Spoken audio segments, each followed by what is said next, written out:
Pale Fire. Foreword.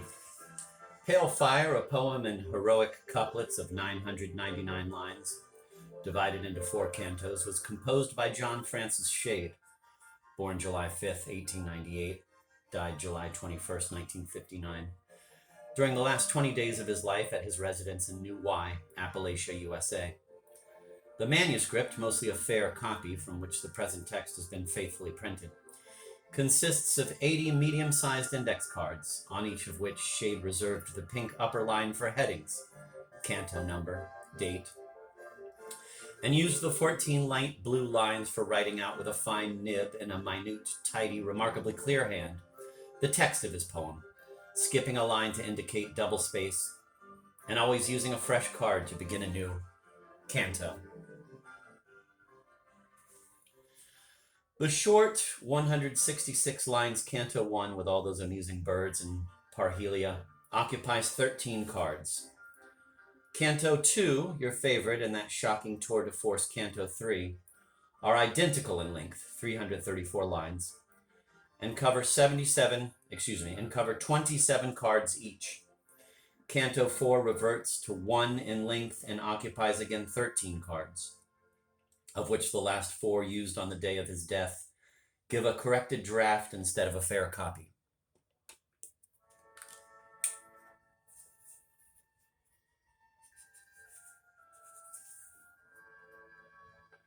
A methodical man, John Shade usually copied out his daily quota of completed lines at midnight, but even if he recopied them again later, as I suspect he sometimes did, he marked his card or cards not with the date of his final adjustments, but with that of his corrected draft or first fair copy. I mean, he preserved the date of actual creation rather than that of second or third thoughts. There is a very loud amusement park right in front of my present lodgings. We possess, in result, a complete calendar of his work. Canto 1 was began in the small hours of July 2nd and completed on July 4th. He started the next canto on his birthday and finished it on July 11th. Another week was devoted to Canto 3. Canto 4 was begun on July 19th, and as already noted, the last third of its text, lines 949 to 999, is supplied by a corrected draft. This is extremely rough in appearance, teeming with devastating erasures and cataclysmic insertions, and does not follow the lines of the card as rigidly as the fair copy does. Actually, it turns out to be beautifully accurate when you once make the plunge and compel yourself to open your eyes in the limpid depths under its confused surface. It contains not one gappy line, not one doubt, not one doubtful reading.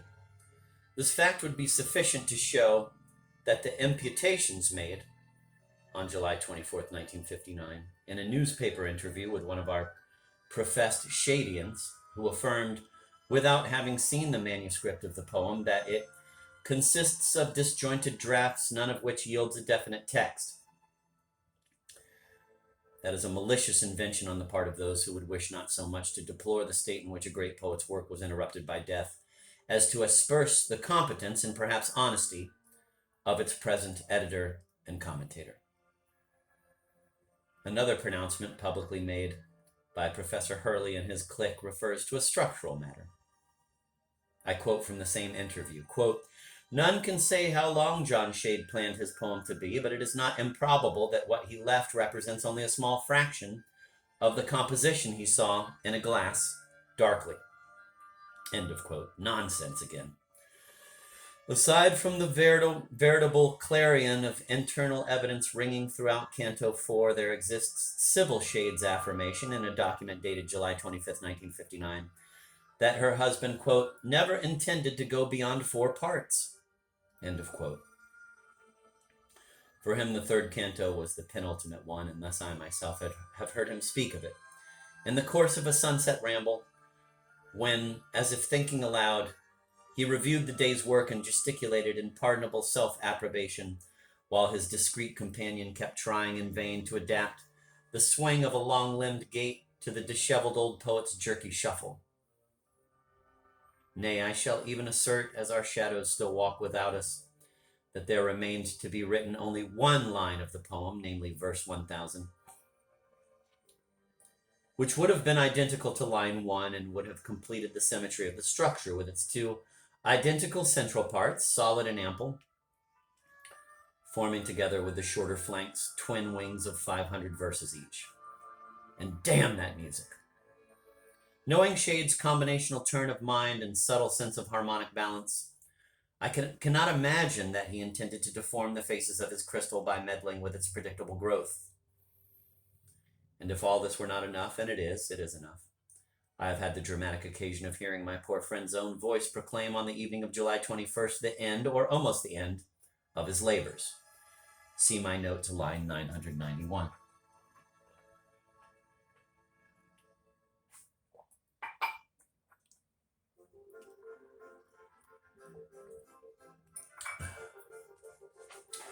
This batch of 80 cards was held by a rubber band, which I now religiously put back after examining for the last time their precious contents.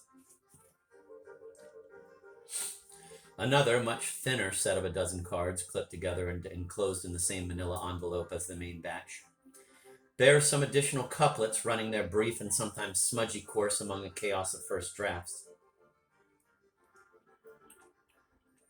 As a rule, Shade destroyed drafts the moment he ceased to need them.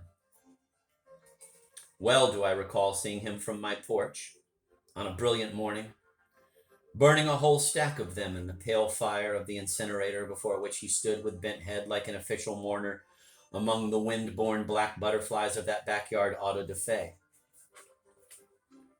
But he saved those 12 cards because of the unused felicities shining among the dross of used draftings.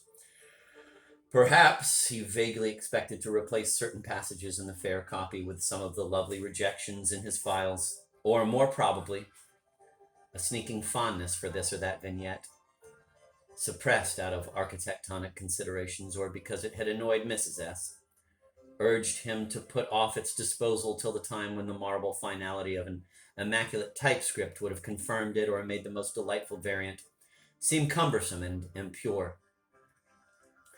And perhaps, let me add in all modesty, he intended to ask my advice after reading his poem to me, as I know he planned to do. In my notes to the poem, the reader will find these canceled readings. Their places are indicated, or at least suggested, by the draftings of established lines in their immediate neighborhood. In a sense, many of them are more valuable artistically and historically than some of the best passages in the final text. I must now explain how Pale Fire came to be edited by me. Immediately after my dear friend's death, I prevailed on his distraught widow to forelay and defeat the commercial passions and academic intrigues that were bound to come swirling around her husband's manuscript, transferred by me to a safe spot even before his body had reached the grave, by signing an agreement to the effect that he had turned over the manuscript to me, that I would have it published without delay, without my commentary, by a firm of my choice, that all profits, except the publisher's percentage, would accrue to her, and that on publication day, the manuscript would be handed over to the Library of Congress for permanent preservation. I defy any serious critic to find this contract unfair. Nevertheless, it has been called by Shade's former lawyer, quote, a fantastic farrago of evil, end of quote. While another person, his former literary agent, has wondered with a sneer if Mrs. Shade's tremulous signature might not have been penned, quote, in some peculiar kind of red ink, end of quote. Such hearts, such brains, would be unable to comprehend that one's attachment to a masterpiece may be utterly overwhelming, especially when it is the underside of the weave that entrances the beholder and only begetter, whose only past intercoils there with the fate of the innocent author.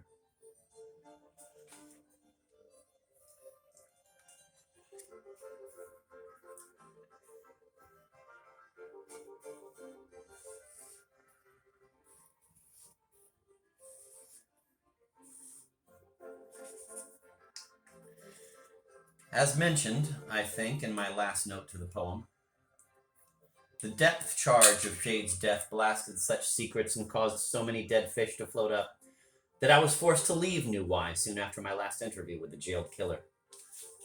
The writing of the commentary had to be postponed until I could find a new incognito in quieter surroundings, but practical matters concerning the poem had to be settled at once. I took a plane to New York, had the manuscript photographed, came to terms with one of Shade's publishers, and was on the point of clinching the deal when, quite casually, in the midst of a vast sunset, we sat in a cell of walnut and glass 50 stories above the progression of scarabs. My interlocutor observed, quote, "You'll be happy to know, Dr. Kinboat, that Professor So-and-so, one of the members of the Shade Committee, has consented to act as our advisor in editing the stuff," end of quote. Now, quote, happy, end of quote, is something extremely subjective. One of our sillier Zemblin proverbs says, "The lost glove is happy." Promptly, I refastened the catch of my briefcase and betook myself to another publisher.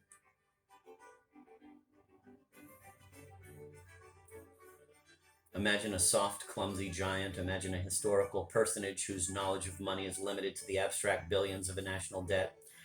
Imagine an exiled prince who is unaware of the Golconda and his cufflinks.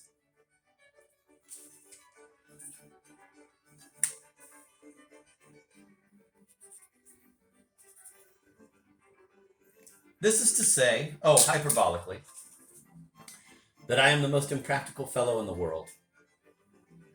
Between such a person and an old fox in the book publishing business, relations are at first touchingly carefree and chummy, with expansive banterings and all sorts of amiable tokens. I have no reason to suppose that anything will ever happen to prevent this initial relationship with good old Frank, my present publisher, from remaining a permanent fixture. Frank has acknowledged the safe return of the galleys I had been sent here and has asked me to mention in my preface, and this I willingly do, that I alone am responsible for any mistakes in my commentary. Insert before a professional. A professional proofreader has carefully read, rechecked the printed text of the poem against the phototype of the manuscript, and has found a few trivial misprints I had missed. That has been all in the way of outside assistance. Needless to say how much I had been looking forward to Sybil Shade's providing me with abundant biographical data. Unfortunately, she left New Y even before I did and is dwelling now with relatives in Quebec. She might have had, of course, a most fruitful correspondence. We might have had, of course, a most fruitful correspondence. But the Shadians were not to be shaken off. They headed for Canada in droves to pounce on the poor lady as soon as I had lost contact with her and her changeful moods. Instead of answering a month-old letter from my cave in Sidarn listing some of my most desperate queries, such as the real name of, quote, Jim Coates, end of quote, etc., she suddenly shot me a wire requesting me to accept Professor H and Professor C as co-editors of her husband's poem. How deeply this surprised and pained me. Naturally, it precluded collaboration with my friend's misguided widow.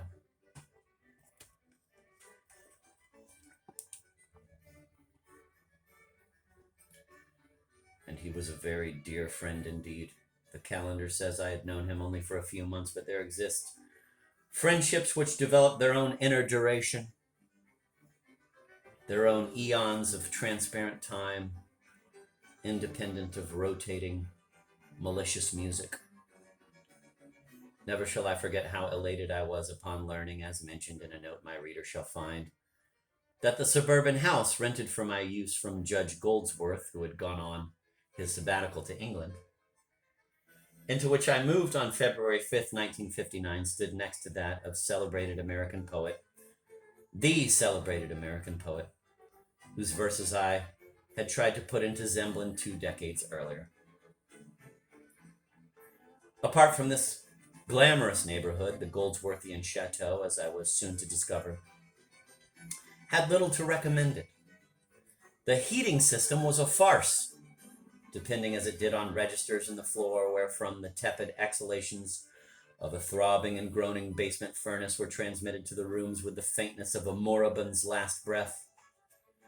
By occluding the apertures upstairs, I attempted to give more energy to the register in the living room, but its climate proved to be incurably vitiated by there being nothing between it and the Arctic regions save a sleazy front door without a vestige of vestibule, either because the house had been built in midsummer by a naive settler who could not imagine the kind of winter New Wye had in store for him, or because old-time gentility required that a chance caller at the open door could satisfy himself from the threshold that nothing unseemly was going on in the parlor.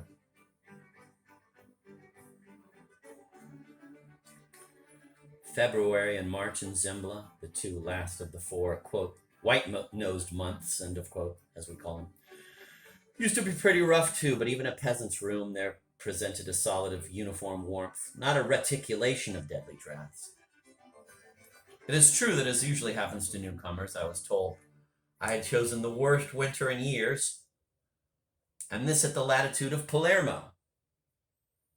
On one of my first mornings there, as I was preparing to leave for college, in the powerful red car I had just acquired, I had noticed that Mr. and Mrs. Shade, neither of whom I had yet met socially — I was to learn later that they assumed I wished to be left alone — were having trouble with their old Packard in the slippery driveway, where it emitted whines of agony but could not extricate one tortured rear wheel out of a concave inferno of ice.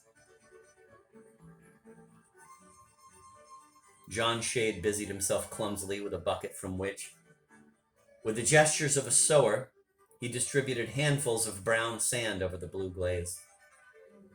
He wore snow boots. His vicuña collar was up. His abundant gray hair looked berimmed in the sun. Berimed. I knew he had been ill a few months before, and thinking to offer my neighbors a ride to the campus in my powerful machine, I hurried over toward them. A lane curving around the slight eminence on which my rented castle stood separated it from my neighbor's driveway, and I was about to cross that lane when I lost my footing and sat down on the surprisingly hard snow. My fall acted as a chemical reagent on the Shade sedan, which forthwith budged and almost ran over me as it swung into the lane, with John at the wheel, strenuously grimacing, and Sybil fiercely talking to him. I am not sure either saw me.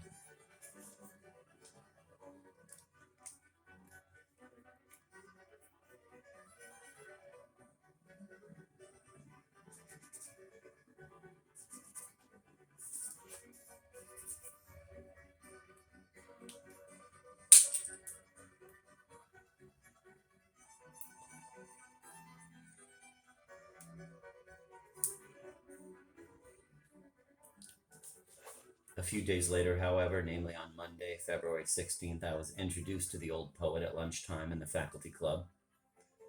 Quote, at last presented credentials, end of quote, as noted, a little ironically, in my agenda. I was invited to join him and 4 or 5 other eminent professors at his usual table under an enlarged photograph of Wordsmith College as it was, stunned and shabby on a remarkably gloomy summer day in 1903. His laconic suggestion that I, quote, try the pork, end of quote, amused me. I am a strict vegetarian and I like to cook my own meals. Consuming something that had been handled by a fellow creature was, I explained to the rubicund convicts, as repulsive to me as eating any creature, and that would include, lowering my voice, the pompous ponytailed girl student who served us and licked her pencil.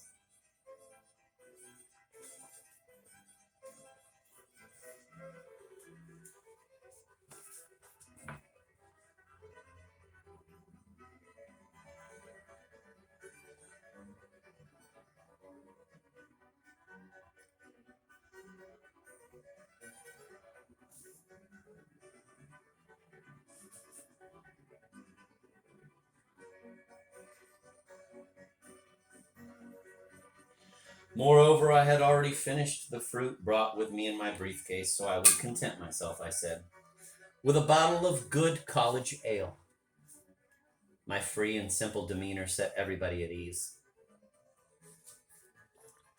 I think this is the reader talking. I think that's the first real joke punchline of this book, that they said, try the pork. He said, I'm a strict vegetarian. I like to prepare my own meals. And I wouldn't even eat that waitress over there. I guess actually it is an easy demeanor mentioning the waitress. So I defer and capitulate. Back to the reading. My free and simple demeanor set everybody at ease. The usual questions were fired at me about eggnogs and milkshakes being or not being acceptable to one of my persuasion. Shade said that with him it was the other way around. He must make a definite effort to partake of a vegetable. Beginning a salad was to him like stepping into seawater on a chilly day, and he had always to brace himself in order to attack the fortress of an apple. I was not yet used to the rather fatiguing jesting and teasing that goes on among American intellectuals of the inbreeding academic type, and so abstained from telling John Shade, in front of all those grinning old males, how much I admired his work, lest a serious discussion of literature degenerate into mere facetiation. Like facetious. Facetiation. Instead, I asked him about one of my newly acquired students who also attended his course, a moody, delicate, rather wonderful boy, but with a resolute shake of his hoary forelock, the old poet answered that he had ceased long ago to memorize faces and names of students, and that the only person in his poetry class whom he could visualize was an extramural lady on crutches. Come, said Professor Hurley. Do you mean, John, you really don't have a mental or visceral picture of that stunning blonde in the black leotard who haunts Lit 202? Shade, all his wrinkles beaming, benignly tapped Hurley on the wrist to make him stop. Another tormentor inquired. Okay, Google, stop. Another tormentor inquired if it was true that I had installed 2 ping-pong tables in my basement. I asked, was it a crime? No, he said, but why 2? Is that a crime? I countered, and they all laughed.